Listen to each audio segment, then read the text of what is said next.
you know a loud person, the one that always tells the jokes, makes everybody uncomfortable with their laugh that goes on, dominates the conversation, and always has a story to one-up the one you've just told? You've probably already got some names in your head. You know them, the attention getter. It's what they do. Anything for attention. Well, Jesus was an attention getter too, but he was a different kind. He got attention by teaching with authority, and that was different. He attracted large crowds who followed him around. He performed miracles, made outrageous claims, and as his ministry progressed, he gave more and more clarity to what he's asking from people who chose to follow him. And it's not what they thought. In fact, they were shocked. It was kind of like the fine print when you download an app. You just agree and go, and you don't know what you agreed to. You just know you wanted the app and you said yes, and who knows where your information's going from there. If you're just joining us, we're in a teaching series through the New Testament book of Mark. We're teaching through sections of each chapter of the book and hoping that you follow along at home and read the entire book of the Gospel of Mark. And a common theme in Jesus' ministry up until now is that large crowds traveled with him.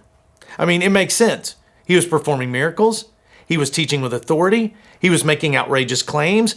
And more people heard, more experienced, more followed him because they were getting a lot of great things from Jesus. Now we're going to pick up the story in Mark chapter 8 after he had just healed a blind man and performed a miracle that fed about 10,000 people with just a few fish and a small amount of bread. Not long after that, something became clear. Some of the people were following Jesus as a consumer instead of a committed believer of the things he was teaching. He gathered lots of fans, and now he's going to tell this crowd what it means to be a daily follower of his, to separate themselves from the crowd of consumers and be different. Mark 8, verse 34 says this, "Then he called the crowd to him along with his disciples and said, 'Whoever wants to be my disciple must deny themselves.'"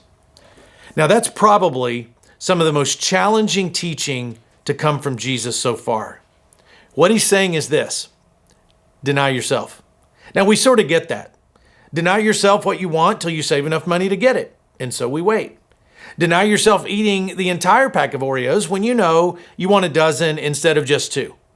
The benefit of denying ourselves far outweighs the benefits of giving in. Now let me say it clearly. Denying self is this: it's when you say no to you. And Jesus is giving us two options: to say no to me or to say no to him. He's saying, you want to follow me? Then there's going to be some points of tension when what I ask of you is going to be different than what you would ask of you. Now, Jesus is probably thinking, if they knew what I was really asking, would there be that many of them? Are they going to be able to say no to themselves? And that is a different way of thinking. Now, it is not popular today, in our culture especially, to say no to ourselves. Why? Because it's all about me, right? It's about my dreams and my passions and my desires and my feelings. And today, many live with the thought that they are the source of their own truth. This week, I did a search for how many social media platforms exist, and I was surprised. There's 195 different social media platforms with new ones coming out on a regular basis. Parents, I know you're thinking, 195? I'm still struggling with Facebook and Instagram. And there's more? There are. And you know what every one of those is committed to? One thing: you. And a way for you to tell others about you and your life, your new car, every single workout at the gym, your vacation, your expert advice and comments, all about you. If you can type it and snap it and say it or display it and record it, people can know all about you in your life. And Jesus comes along and says, yeah, I'm going to need you to deny that and follow me. And he continues to ask his followers to be different. And then he gives the second part of this request. Let me read the whole verse again. Then he called the crowd to him along with his disciples and said, "Whoever wants to be my disciple must deny themselves and take up their cross and follow me." If denying self is hard to get, taking up our cross is going to be even more difficult.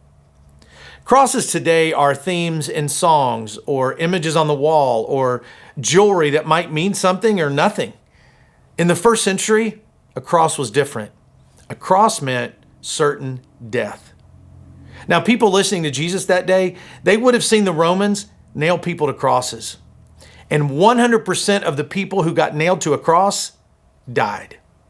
So Jesus is saying, take up your cross. And that meant you follow me. And when you follow me, you're carrying around a cross. It could cost you your very life. And he's saying, if you want to follow me, I want to be really clear about the fine print, about what it means.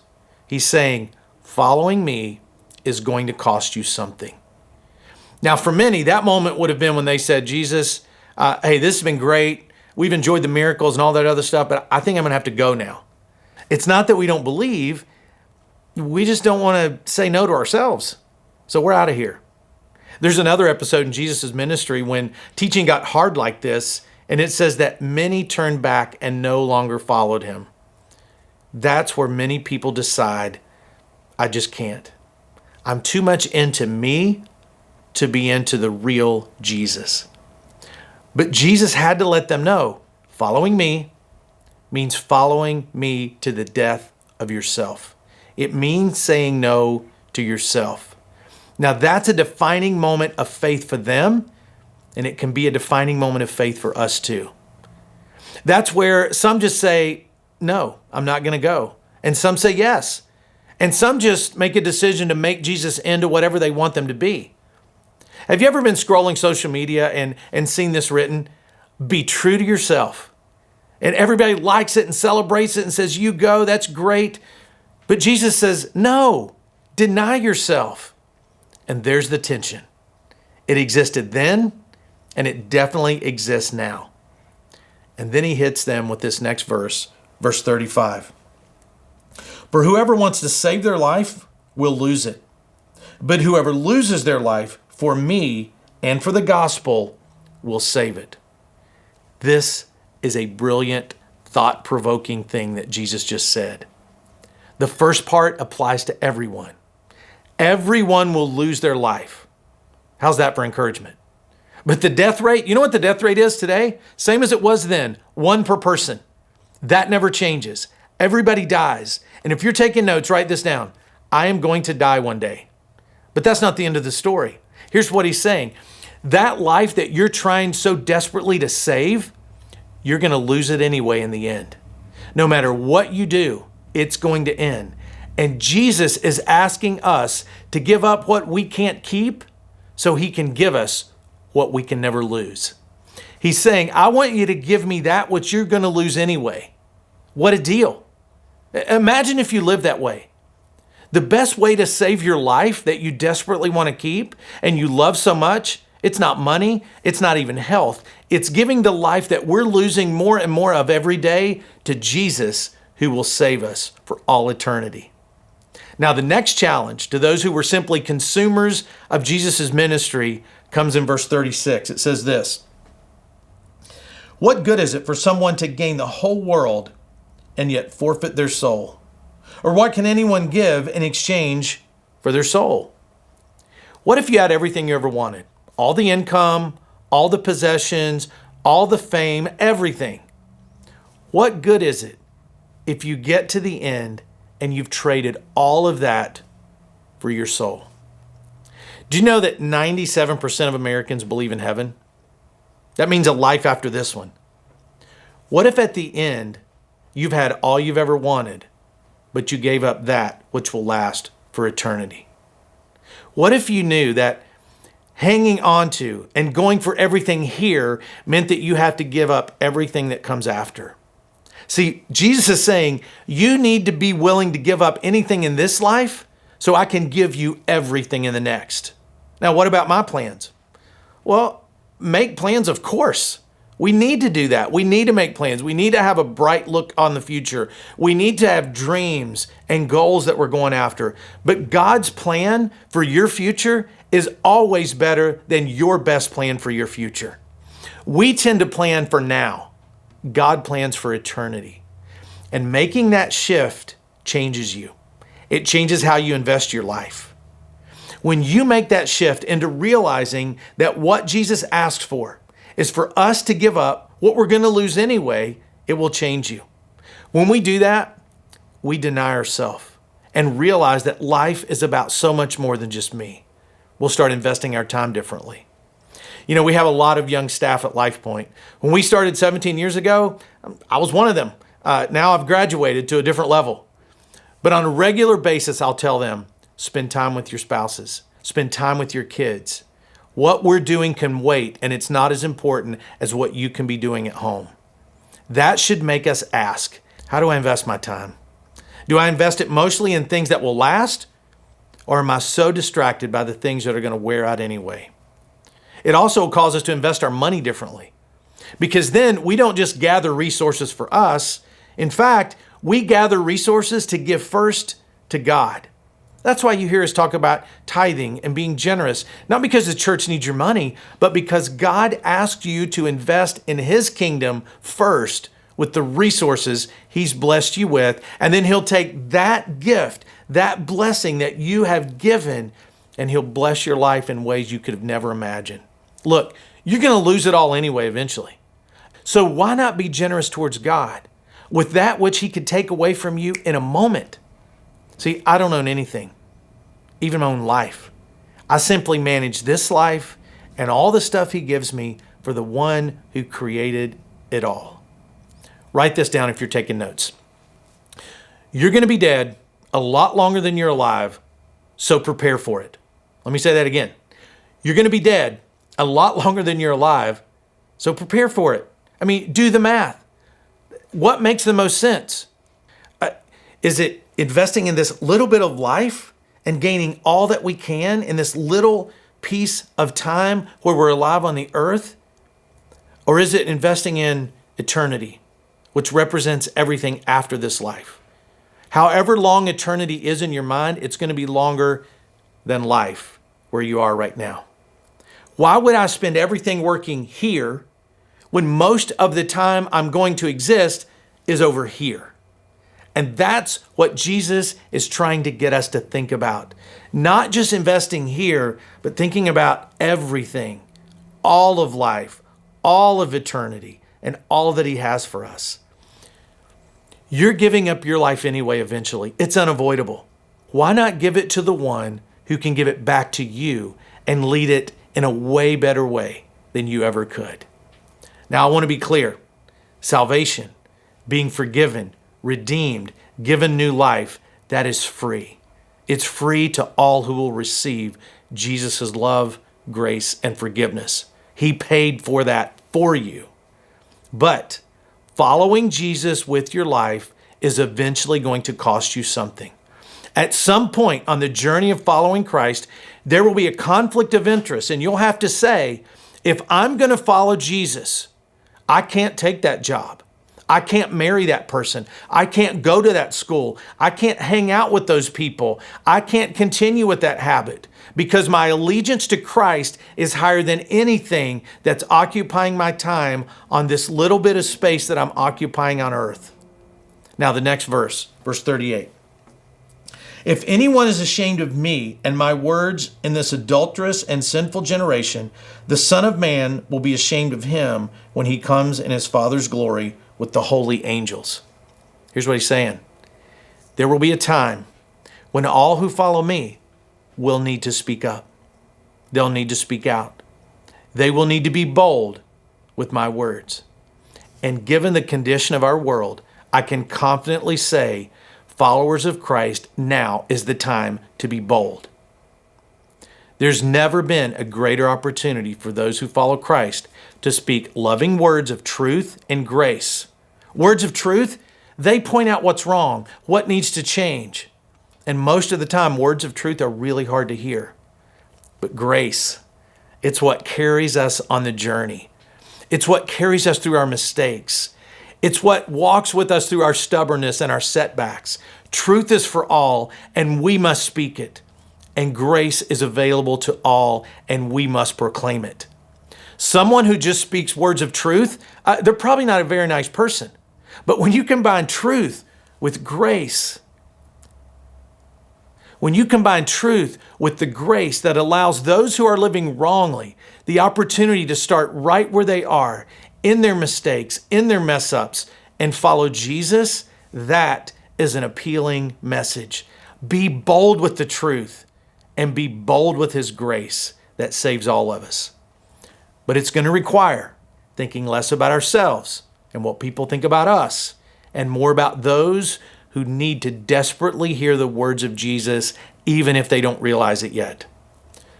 God's plan for your future is always better than your best plan for your future.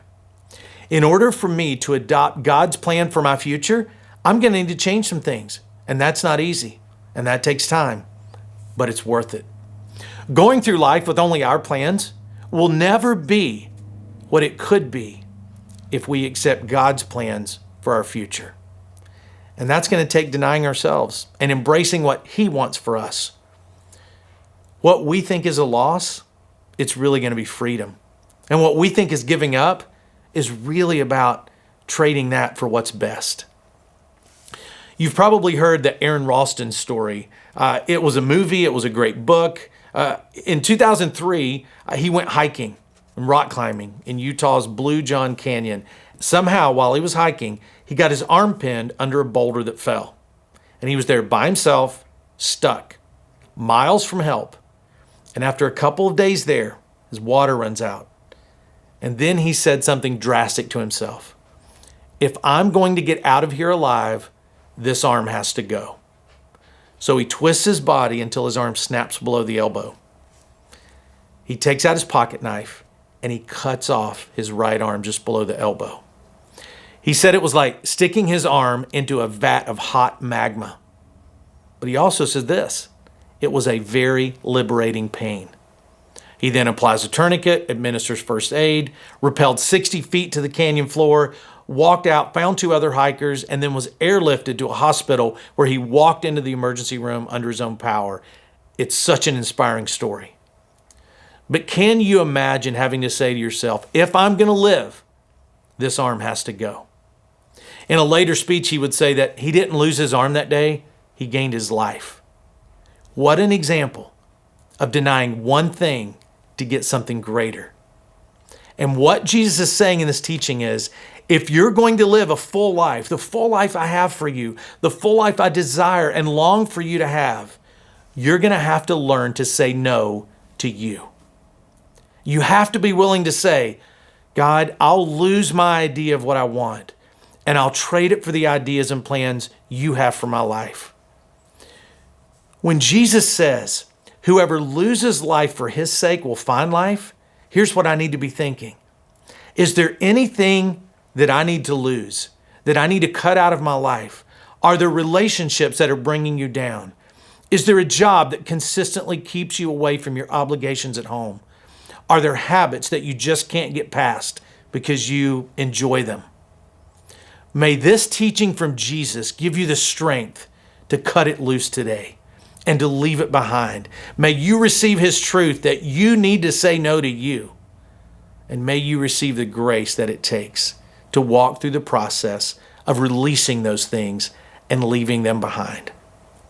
Jesus can do more with that than anything else you can do.